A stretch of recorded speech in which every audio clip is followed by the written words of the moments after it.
Welcome to Cultivating Courage, a podcast exploring fear, courage, and stepping into a life filled with purpose, connection, and love. This week, we look at our need for control and the consequences of staying in your comfort zone. We also explore Matt's affinity for cockroaches. Welcome back to another episode of Cultivating Courage. I am your host, Kristin Robinson. I am the owner and head coach at Thrive Coaching Studio. We work with women to explore their fear and own their greatness. I work with individuals and do workshops throughout Chicago, so look me up. All the info will be at the end. Today, I am joined by my very good friend, Matt Maxwell. Welcome. Hi, I'm Matt. I play volleyball. If you probably should watch another episode to find that inside reference. No, they'll know me. Matt Maxwell, the volleyball player. Right. I did a couple of leagues a few years ago. I'm gonna Google that later. Beginner leagues. Matt Maxwell, volleyball. If you add in like Chicago actor, lawyer, coach, then you'll find me. Okay. No, I am the founder and president of, I can't tell you yet because I'm having a trademark lawyer review it before I officially launched the brand. But I am, in addition to one-on-one coaching, I am starting a business in organizational cultural transformation. Which is super awesome. Yeah, I'm very excited about it. So this episode today, we decided to practice. We've mentioned that one of the places where fear arises and where courage is required is when we're going into the unknown. Yep. Right? And we're not sure what to expect. We can't necessarily control the outcome. That naturally raises fear because from survival, we want to be able to control everything. Yes. So stay in our comfort zone. Yeah. In practice of courage, we decided not to decide what this episode was going to be about. It's a complete mystery. To everyone. Yeah, we don't have a clue what you will hear or what will be said or asked. Yeah. But I do want to say... Wait, I just want to see, is your heart like pounding a little bit? Who, mine? Yeah. Yeah. I didn't know if you were asking me or the audience. Well, theirs probably are too. But you can respond if you want. Yes, I am feeling a little bit warmer and more nervous than I do in normal episodes. Yeah, we're practicing awareness of what our physical sensations of fear. What does fear feel like? How about you? I have it's like tension on the side of my lips where I'm smiling. But you don't know why. My cheeks are a little bit tense because they're smiling. My fleshy part next to the top of my cheekbone is tense because I'm smiling. Is it a natural smile or it's like that it's uncomfortable nervous, the nervous laugh? Yeah, exactly. And this smile. Is like the giggly fear. Yeah. Yeah. One thing that came up for me as you were saying, exploring the fear of the unknown and wanting to control things and like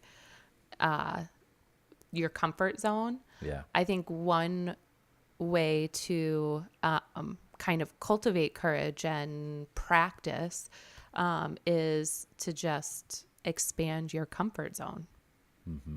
Like every day do something that is a little uncomfortable. It doesn't have to be like a giant thing. Yeah. Like it could be making eye contact with somebody while walking down the sidewalk. You want to get real crazy, you could smile at them. I do that all the time. I know I do too. But I think like it's not natural. What are most people look at you a little bit like you're insane and then they smile back. Yeah. I don't think it's like normal for like right now in the world we live in. Yeah. For people to like acknowledge each other. Yeah. Like with a smile or a little like the universal like head nod like, hey, I see you. Yeah, I see you. Yeah. I want to tell you this story, and then I want to give background to the story, and I'm realizing that like the background kind of goes on and on. Oh, all right. Well, I'm going to time you. Okay, let's see how quickly. I'll give you 1 minute. No, give me 2 minutes. For the background and 1 minute for the story. Okay, it's going to be a real real disappointing story compared to the background. But Okay. here's the thing. So, in service of getting out of my comfort zone, I started to, I read this book that was like, if you want God, have I already told this story? I don't Okay, know. I got to do another little story. And that story is, I don't remember what I've told anybody. Oh, I'm the same way. So I do that a lot too. And what do you think that's about then? To feel like you need to like say to someone like, stop me if I've told this story. I don't know, but I just noticed, well, I've been dating this person who I call my girlfriend. I bet she It appreciates feels that. awkward to say that. I don't know why. And she's like a couple of times kind of just said like, do you ever notice any challenges with your memory? And she'll just That's like gently amazing. reflect like the number of times I've already told her something. The same story. Yeah. Yeah. And it's a recurring thing. That's awesome. So I will. Here's my promise to you. yes. On this podcast, Yes. if you have told a story that I remember Yeah. you telling, I will, You will say it let you for know. the benefit of our listeners. Correct. Now, some stories might be so good Yeah, they're worth a repeat. that I could just tell them again, but let's like give it at least several episodes. Yeah. Okay, good. So, I was in my coach training and going through this really awesome phase of transformation and discovery and newness and really, really busting out. A lot of our practice in my training was around doing things out of our comfort zone because so much of what we want and what our clients will want is outside of their comfort zone. Yes. To just get the experience of Doing this is it. scary. It seems scary because I can't control the outcome. I don't know how this will go, and I'm going to do it anyway. Yeah. And I read this book that said, if you want the universe to create amazing things for you, do what's suggested and take what's offered. Yeah. Yeah. Have I talked about that No, before? you haven't, but I just really agree with that. Yeah. Like the universe will put what you want in front of you if you're aligned with what you want. And your job is to say yes. Yeah, say yes. Yeah. And it's an amazing practice in doing anything differently. Because my default is like, hey, what if we, and if it's something that I don't know, I'll be like, oh, no, I don't want to do that. You know? And so just adopting this practice of do what's suggested. Just do it. Yeah. Just be like, okay. Yeah. Don't talk yourself out of it. Yeah. Just and Yeah. that gives the universe a chance to direct Give you the things, And if yeah. you don't believe in that, Right. it's fun. It actually gives you a different experience of life. Yeah. Because people will suggest doing things that you wouldn't normally do, and just doing anything differently is fun, Yeah. even if it's scary. Yes. So I read that book and I was like, that's it. That's my new mantra. I do what's suggested and I take what's offered. And this friend of mine was like, you have to go see this tarot reader. And I was like, oh, I don't do that. No. Yeah.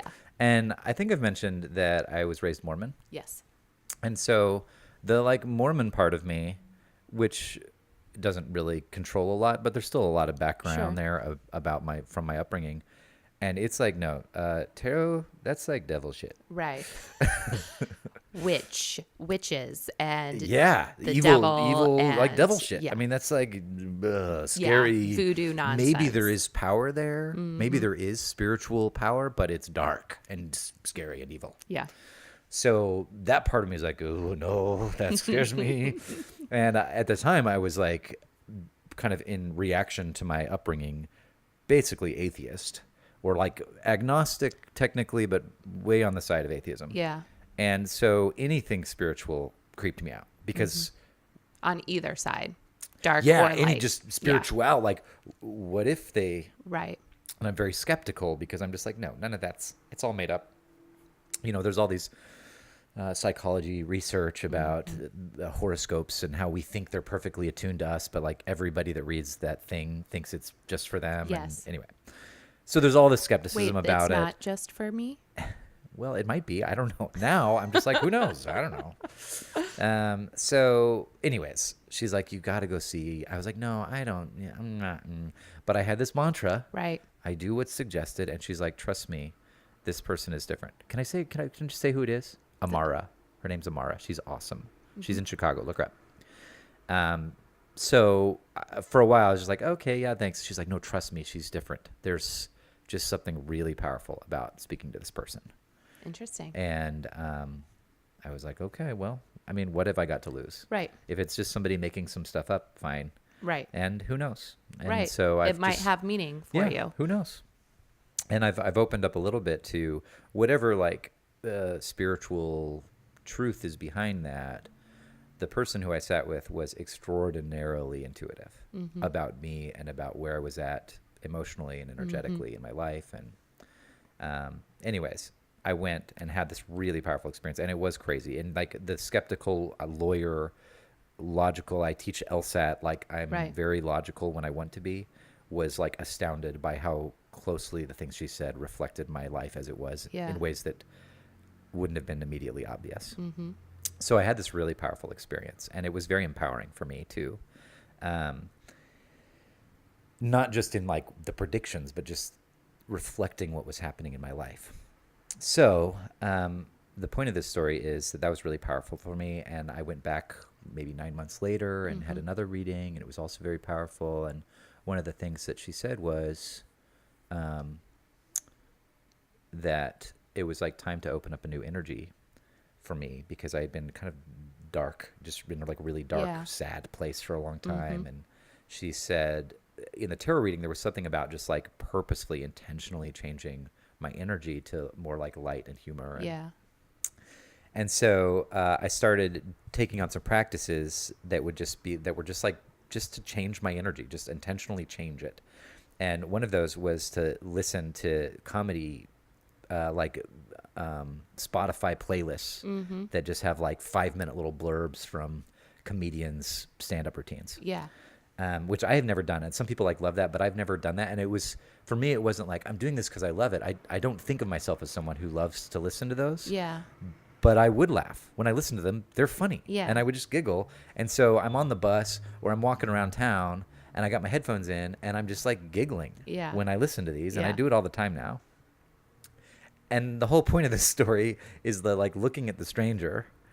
There's times where I'm listening to a podcast and it's making me laugh, and I'm just like laughing as I'm walking down the street, and people look at me funny and then they start laughing, and we're just sharing this funny moment, and I don't know what they think I'm laughing at. Right. But it's just like such a cool exchange of energy. Yeah. I think the same thing. Like I have wireless headphones, and especially in the winter, I have those in, and then I have my hat on pulled down over my ears. So you have no idea if I'm listening to something, because you don't see like white cords coming down or anything. And I do the same thing. Like I'll be listening to a podcast or doing whatever, and I'll think it's really funny. And I'm walking down the street, like laughing.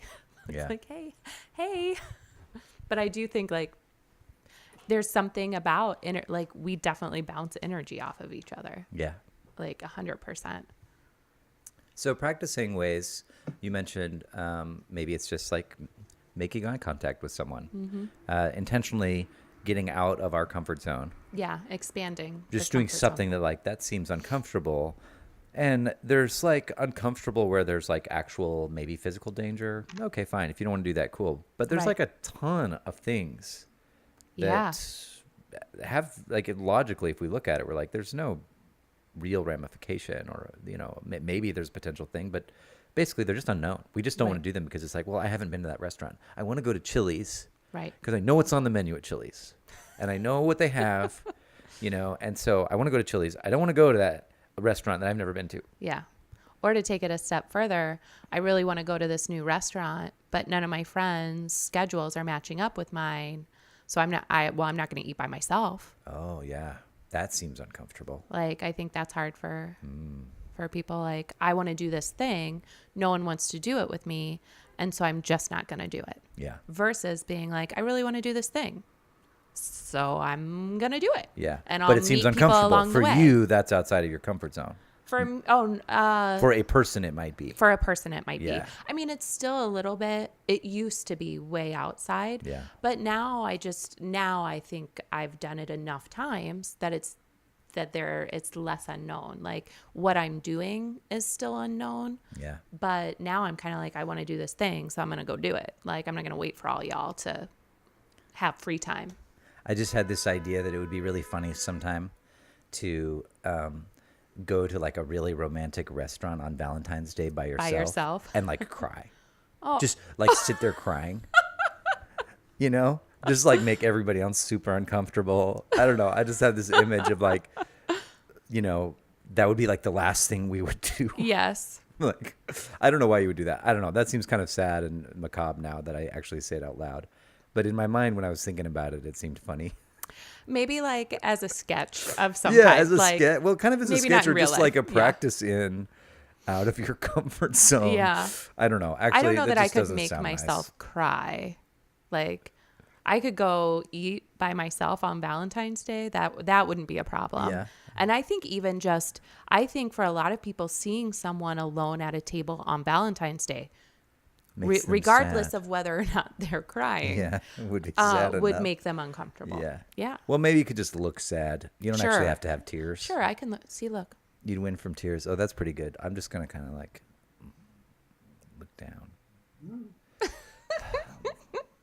This is why, for those of you that only listen to the audio, you should check out the Yeah. podcast on YouTube. I look so sad right now. You guys So would you probably can just be feeling see- uncomfortable. Yeah, you maybe can hear Matt's fake sadness through. It's not fake. It's kind of always there. I just have to Oh. like reveal it. That's interesting. Yeah. What's in that? I don't know. It just kind of seems to like be a really easily accessible emotion for me, Interesting. you know. And some of it's like seems to be tied up in past things that like Yeah. there's still like grief or something over. Do you feel like it holds you back from things? Yeah. Sometimes. In what way? I just wish I was happier sometimes.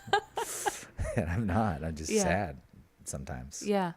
And sometimes it's like, yeah, like I said, sometimes there seems to be a reason associated with that. And other times I'm like, wow, I just feel so sad and I can't see the reason. Yeah. And I've learned how to be with him Yeah. in compassion and just love him and not make that something wrong with me or I don't know. Sometimes it might be biological. Sometimes it's clearly like missing people from the past or Yeah. just like maybe it's from unprocessed things from my childhood and, you know, I don't know. But for me, like sadness, I've like developed enough compassion for it that's an emotion that I can just be with and kind of love him through the sadness. Yeah. Where other emotions for me are still kind of like anger. I have a harder time staying in that means I'm evil and bad. And, Right. you know, so anger, it's like, oh no, I gotta do something about this. Yeah. Sadness is just kind of like, oh, sometimes I'm just sad, which was probably like why the tarot reader was like, go listen to some comedy, dude. She didn't actually say Yeah. that. She's like, here's a list No, of what she comedy suggested clubs to go was check laughing out. yoga. Oh, Didn't I show that to you? Yes, you guys, it's amazing. You have to go on YouTube Yeah. or just Google Google- laughing yoga. Yeah, laughing yoga. It's not what you think it is. I thought when Matt showed it to me, I thought I was going to watch like people in downward dog laughing. Yeah. Like I thought people were doing yoga and laughing. Yeah, like hot yoga. Yeah, like like where you laughing do yoga instead. in a hot room or Yeah. like the whole goat yoga thing, like where you're doing yoga but there's goats climbing all over you. You don't know that. Oh, Matt, we have something to Google after this episode. Yeah, guys, try out goat yoga. No, this is dangerous because if you guys start doing what's suggested, you're gonna start doing some weird freaking yoga practices. I don't think we suggested they do I it. suggest you do goat yoga. Ha ha ha! Now you have to do it. That's Get your out of your practice this comfort week, zone. you guys. You have Everybody's to do gotta go whatever find we a suggest. goat or something. I don't know. Look it up. Yeah. Can you just get a picture of a goat and do that yoga No. next to it? No, because goats, they climb all over everything. So they get these little goats and they just like, you're like, This is not real. it is real. Last month was in the birthplace of yoga, Rishikesh, India. I'm not saying that and it's nobody there was hanging out with the goats. how I don't many. think. Okay, let's just think about how many ridiculous things America has created and ruined. Okay, so No, it'll take too long. Goat yoga exists, but it's an American thing. Why do you got to hate on America? I'm not hating on America. I don't want to I'm make just this saying political. we create the most ridiculous things here. I'm afraid of goat yoga. Okay. I'm just going to put it out there. That's fine. What's there for you? Probably a breakthrough in my relationship with animals. I didn't know you had a relationship with animals. Well, we all do, right? Yeah, I guess. We kind of like them, or we love them, or we're kind of afraid of them. Mm-hmm. Or maybe there's some animals I like and some animals I hate. You know? Mm-hmm. Doesn't that happen for you? Yes, I have different levels of love for various animals. I don't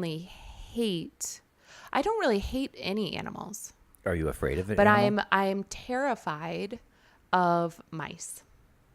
Terrified. Yeah. Really? Yeah. Like that's your worst fear Yeah. animal? Oh, so I have this. Do you want to hear a story? Yeah, I guess so. Story time. So I don't like mice, which my father, who is a farmer, thinks is hilarious, right? Because I grew up on a farm. There's mice on farms. But I also grew up with a dad and two brothers. Like, I don't deal with the mice. The mice aren't my problem. Yeah. And so a couple years ago, I had just gotten back from Thailand. And so I was subletting one of my friend's condos until I found where I wanted to be. And that winter, they had a mouse problem in the whole condo building. So I had to set traps and catch the mice. And I could not like empty the traps. Like I could not deal with it. I had to like, you know how you pick up dog poop? You put like your hand in the plastic bag and then you grab it and turn it inside. Like I had to do that. I don't do that, but I know that people do that. Yes. And so, yeah, right. So that's what I like kind of was doing with like the mice, because I just couldn't, and I couldn't look at them. And I had to call my dad every time I caught a mouse. I had to call him for like moral support. Yeah. And I put him on speakerphone, and Yeah. and he didn't really provide any moral support. All he did was laugh at me. Did So that like help or I'm not? trying to like I'm like whoa! Like Yeah. literally screaming Yeah. and making like these noises. Yeah. And all I hear is him dying. Like he is laughing Okay, but so here's what I hard want to at know. me. Was that supportive or not supportive? It was, because I think it just was like, you're being ridiculous. Yeah. Like, you it know what I helps mean? you not take it seriously. Well, I don't know. It felt very serious to Yeah. me at the time. Yeah.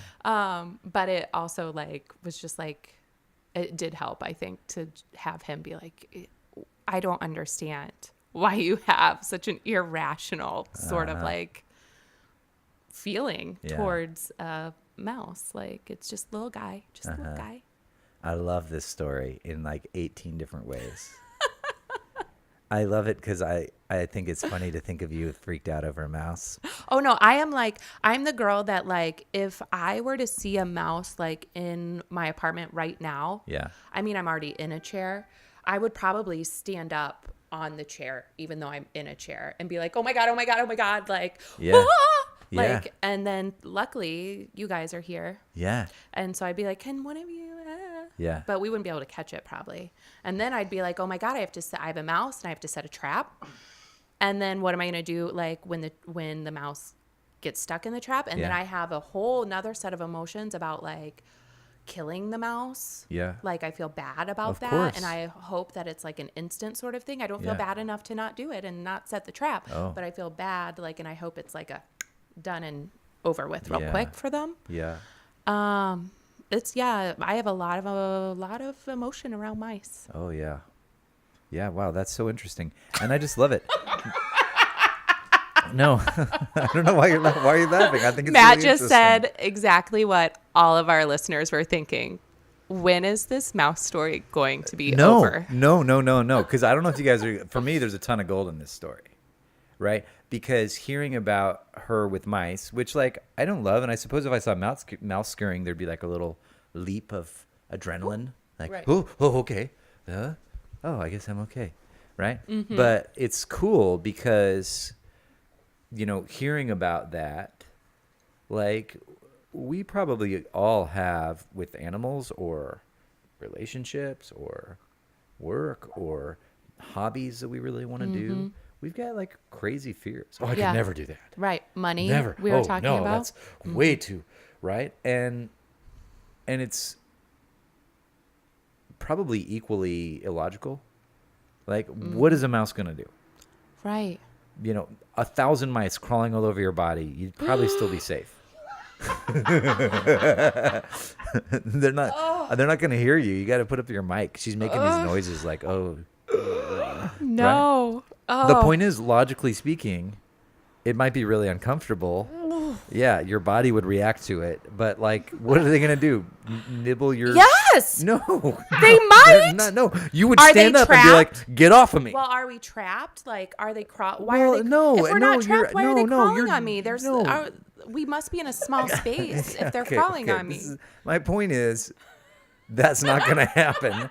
A, and B, you're much stronger than 1,000 mice. Your body would take care of business, right? 1,000 is a lot. Yeah, Matt. it doesn't matter. Your survival instincts would kick. They don't But stand I a chance think their against you. survival instincts would kick in too, and they would start biting me. No, well, who cares? A nibble, a little mouse nibble. You're gonna I survive. care. You're gonna. I know you might not like it. My point is, okay. This is crazy. This is crazy, right? The point is, okay, you're not crazy. You're not crazy. The point is, we've all got crazy in us Right. that makes up a bunch of stories. Yes. About why we should be afraid of something, and then it completely destroys our ability to hang out with 1,000 mice peacefully. Correct. Wouldn't you rather just like have a gentle experience with all those 1,000 mice? And maybe not 1,000 mice, but I would like to see your one and not point, have it I be the end of the world. would like to, yes, have a gentle experience with a mouse. Yeah, and maybe not even gentle. Maybe.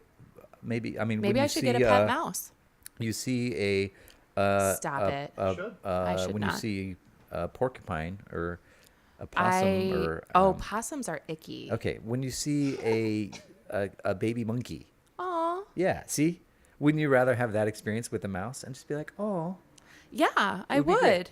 Okay, so the point of this is I would the prefer the that. reason it's cool to hear about and listen to is because I think for those of us who do not share that fear, it's easy to kind of laugh at, but it's Yeah. also easy to then see like, oh, I've got some things that I'm really afraid of that other people simply aren't. Right. Right. So to stand outside of it and be like, oh, that's how the process of fear is. And to see that. Yeah. And to get that, like, I've got my things. Yeah. That's for whatever. Some of them they don't matter that much. Yeah. Other things really matter to me. Yeah. And there's a lot of fear there, even though what's on the other side of that fear might be wonderful for me. Yeah. And So the other thing I want to highlight is that it's really cool to hear that and to see that, like, it's just a little story about mice, but it could be a story about anything that we're afraid of that actually is not harmful. Right. Like, practically speaking, mice Right. are not a danger to you. Probably. And most of us would probably agree with. But that's the point, is that their stories are so strong in your mind that, of course, it's generating all that fear. Yeah. So anyways, it's cool to look at. But the other thing I love about the story is I had to do this thing. I was super, super afraid of it. I was screaming and whatever, but I had to do it. So I called someone, and there's like just loud ass siren in the background. Yeah. I did not call the can you fire hear it? Can department you hear because that in of the the background? mouse, you guys, just Okay. to clarify. I was about to say They're something not really powerful. The fire department is not here about the mouse. Yeah. They're scared of what I'm about to say because it's so powerful. My point is that when you were in the face of that fear and you had to act and you were required to do whatever trappity trap thing you were Right. doing, Yep. in the face of that, you called someone that you Yes. care about Yes. so that they could support you through it. Yes. I Right? did. And it's an amazing example of one way that we can Yeah. generate the power to overcome our fears. Yeah. Is simply by asking for help. Yeah. And just calling someone and saying, hey, I'm scared to death to do this. Will you be with me Yeah. so that I can do it? Yep. It's an amazing example of creating a support structure that will have us push through the fear. Yeah, 100%. I didn't really think about it from that perspective, but yeah. Yeah. And I also just love the idea of that person laughing at us through it. Yeah. Oh, yeah. He was laughing in a you way guys that's like so kind hard. of mocking, but actually could kind of help us see, Yes. oh, this is ridiculous. Yeah. It's crazy. And yeah. it still seems kind of real, but having someone point out, like, laughing at it, I don't know. To Yeah. me, that's also actually a cool support and helping us see, like, Yes. oh, this is all the fear is coming from what I'm believing Yeah. and what's happening in my brain, not from the actual thing. Right. Anyway, I love that. Just one last thing on this that I Mm-hmm. think people will appreciate. For Christmas that year, because this was happening like right in the winter, right before Christmas, one of my stocking stuffers was like 2-foot tongs so that I wouldn't have to get close to the mice anymore. Because Wow. my parents love me. The other thing I did want to say, I'm trying to turn that into a special metaphor that we can all learn from, but I can't think of anything. no, there's no metaphor there. I want to have a relationship, but I'm going to use 2-foot 2-foot tongs, so I don't have to touch it. How that's a great example of like remaining subject to your fear. Yeah. Or maybe it's a support structure. I don't know. Yeah, Anyway. it's hard to say. Well, if you would normally keep your relationship 4 feet away, but the tongs let you get 2 feet closer, then it could be something there. We're just grasping at straws now. Yeah. There was something else you wanted to say. There was. So when you were talking about recognizing that fears that we see as kind of silly, irrational fears in others, being able to turn that inward and say, oh, I've got my things too. I think there's something powerful to recognize like that we can be compassionate and support people that whose fears may be different than ours, Yes. and not belittle or judge Yes. or say things like that's so dumb, Yeah. but say, oh, I don't share that fear, like how can I help? And just bring compassion to it. Yeah. Yeah. What's your relationship with animals now that we're done with my mouse story? You got anything good like that? I mean, a cobra just got wrapped around my neck Oh yeah. in India. Yeah. But I want to pretend like I'm really afraid of snakes so that would seem more courageous. Oh, you're not afraid of snakes? I mean, yeah, they're kind of like icky, Right. but I'm not like, I don't have that mouse thing you've got with Oh, snakes. For me, it's more like cockroaches. Interesting. Yeah, cockroaches. You would see me standing on a couch. Interesting. Well, if it surprised me, if it shocked me, if someone was like, there's a cockroach on your shoulder. You'd like drop the mic and run Yes, away. And expletives. Oh. Yeah. If there was a cockroach on my shoulder and all of my nieces and nephews were around, who I try not to curse around, they Yeah. would all hear curse words. There'd be no way to control it. So yeah, like cockroaches, and just kind of like I didn't grow up with any pets. And I used to dog sit, and these dogs that I dog sat were pretty aggressive when I'd come over, and they'd kind of jump all over me. And as Yeah. a kid, that was really frightening. So I think I still have a little bit of a fear of, especially like larger dogs, or even yeah. medium-sized dogs, and even like really aggressive smaller dogs. Which all small dogs are a little bit Kind of aggressive. Yeah. So, or like like animals licking me, Oh. like licking my face. I don't understand how humans Yeah, I'm not into that either. seem to be okay with that. They say that a dog's mouth is cleaner than a human's mouth. That's what they say. Well, You not know, by they. the smell of I some know. of them smells. I know. No, but actually, this is cool, like such a cool subject, because I'll just give a little preview of one of the themes of the book I'm writing. And the book is about basically about the gift of not knowing, stepping out of what we think we know, especially like we don't hold them as beliefs, we hold them as truth, but they're just beliefs. Right. In particular, what we're making things mean. So it's like, there is a small thing running. Right. It's furry and we call it a mouse, right? Right. And then it's like getting present to all the things that I'm believing about that mouse. And basically seeing what I think I know about the mouse that's causing the fear. And then really examining that and stepping out of it in a way that would allow me to be with the mouse Right. peacefully. Yeah. And for me, it's cockroaches. Yeah. So the potential title of my book is How to Hold a Cockroach. Oh, that's cool. And the idea is basically when I see one, the truth is they're nasty, disgusting, gross little buggers. Yeah. Right? That And are I hard to want kill. it out of my house, and it's an awful, evil little monster. It must be destroyed. I wouldn't hold a cockroach, right? Mm-hmm. And like, how would you hold a cockroach? In my hand. Would you? Yeah. You would just hold it. Yeah. You would hold a cockroach in your hand. Yeah. Just hold it. Well, I'd close my hand close your around hand. it. Or, well, I'd probably use two hands because they're usually big enough that you can't fit it and in then one. you'd like take it outside or whatever. Yeah, I don't, or I might just smash it. But usually I don't like to smash like cockroaches inside. So I'd Right. rather just like take it outside. So if and someone let put it a go. cockroach in your hand, you would continue to have it in your hand. Correct. Wow. But not a mouse. No, not a mouse. Exactly. Right. That's kind of the point. Yeah. Okay. So you would hold a cockroach like that. Okay, Yeah. cool. I wouldn't. Right. And how would you hold a strawberry? In my hand. Yeah, and then what would you do with it probably? Eat it. Yeah, I'd be like, precious strawberry, precious treasure. You know, and I'd like hold it delicately and kindly. By the leaf. By the leaf. And then I'd just savor that little strawberry, right? So what's interesting is that like in parts of the world, they eat cockroaches. Right. And they're probably not alive when they eat them, but Right. they're still like a delicacy, and people might hold them like I would hold a strawberry. Yeah. And so the idea of the book is basically that if we can get present to the fear of the cockroach or the mouse is being generated by a bunch of stories that I'm believing about it that aren't actually the truth. Right. There's no truth to a cockroach being disgusting. And in fact, probably, actually, I've read about it because I want to be able to back it up in Right. my book. Like, factually, they're pretty clean creatures. And it's probably so that our hands actually have more germs than a cockroach does. So there's no like truth to their being disgusting. Yeah. It's just a story that Right. many of us believe.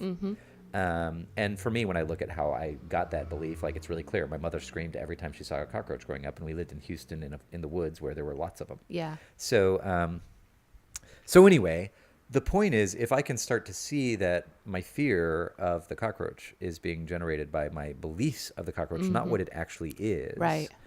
and I can step into actually not knowing, there's a place I can get to. When I was 2 and saw a cockroach, I was not afraid of it. Right. It was interesting. Right. It was another bug. And It was a toy my to little chase boy around. inside Yeah. loves bugs. And somewhere along the road between that childhood and now, I've learned or picked up that they're disgusting, awful, gross, horrible, get Yeah. out of my house creatures. So the point of this is that the book is about getting present to what those things we think are true. And for me, a cockroach seems pretty clearly true, quote, that it's disgusting, awful, horrible. And stepping out of that. Yeah. And then re-examining our beliefs from a perspective of what experience do I actually want to have in life? So that when I see a cockroach, for example, it doesn't cause this awful panic. Right. Or a mouse. Yeah. And it doesn't really matter. From my perspective, mice don't show up enough in your world. I'm imagining that it destroys your day-to-day experience. Correct. It could, though. Yeah. They could. Oh yeah, Right. that winter when I was like it was a mouse problem. Yeah. So and getting to shift that, like really actually shift that in a way that wouldn't have you be frightened all the time. Yeah. Could be a huge gift. But for most of us, that's not a day-to-day issue. Right. The point of the book is that for most of us, we're the cockroach. Yeah. We're horrible, awful, disgusting, bad in some way, or someone else is, or some situation is. And the idea is that basically anything that we're believing the truth about, there's a real chance to see what's actually just an interpretation and Yeah. not necessarily so. And just step into not knowing. So it's not like, is it true or false Right. that the cockroach or the mouse is disgusting and horrible? It's just not knowing. Right. What is it? And if I can just get there, then there's a huge space for me to be with things that I Yeah. wouldn't otherwise be able to be with. Yep.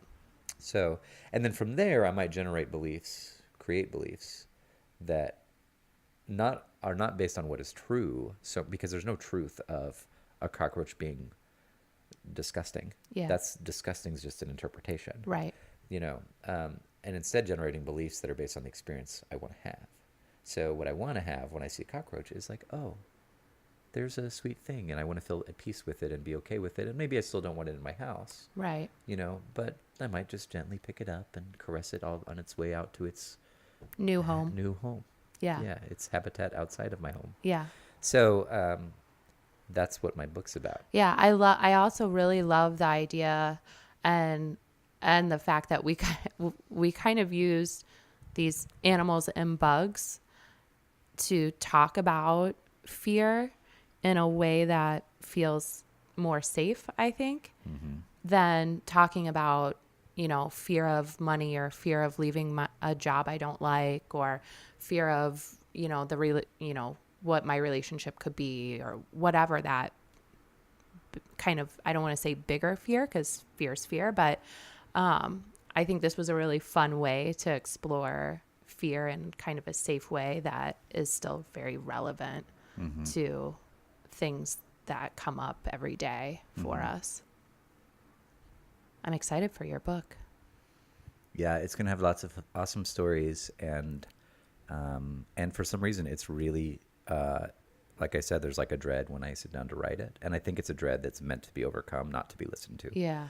Because I feel like there's a lot of important messages in it, and there's also, it just brings out like a lot of my stuff about sharing my voice and being able to be with the judgment of others. And there's a lot of like, before I write this book, I need to research every philosopher that's ever talked about this, and and I need to know all the things so I can defend against any criticism. Right. And there's just all kinds of voices about the value of what I want to express, and like sitting down to write and just setting all of that aside is like a daily practice in courage for me, and setting aside the fear, and sharing a message that for whatever reason just seems important for me to write and to share. Yeah. And also there's like the unknown of how will that be for people? Will anyone like reading that? I think they might, and I don't know. Yeah. And so proceeding in the face of all of those unknowns for me is like a daily experience of fear and courage. Yeah. And I think recognizing too that even if no one else reads it or values it, that you've gotten something from the experience. Yeah. Yeah, and that's where I think... But I'll read it. Thanks. I think that's where, as we're talking about fear, the thing that comes up is, where are we choosing from? So one of the things that I want for my life is that kind of fear that's clearly story-based, meaning based on made-up fears, made-up stories of what could happen. Yeah. Is like choosing from somewhere else. And that somewhere else, like with the book, could be the possibility of it being a best-selling book that changes lives, and maybe that happens. And for me, it's also, regardless of what happens, it's a satisfying experience to sit down and write. Yeah. For me. Right. And so there's also just a very present, like in the moment, this is what I want to experience, even though there's a lot of fear in the way of it. Yeah. Regardless of the outcome. And that can be a place we can look, is like, Yeah. what do I actually want for myself right now? Yep. No matter how it goes. Yeah. I can kind of live with that. Coming from just generating for myself the present moment experience I want. Right. Absolutely. So I would like, if you have something in mind, as we do every episode, leaving our listeners and viewers with a practice. Okay. Do you feel compelled by a particular practice in this area for this week?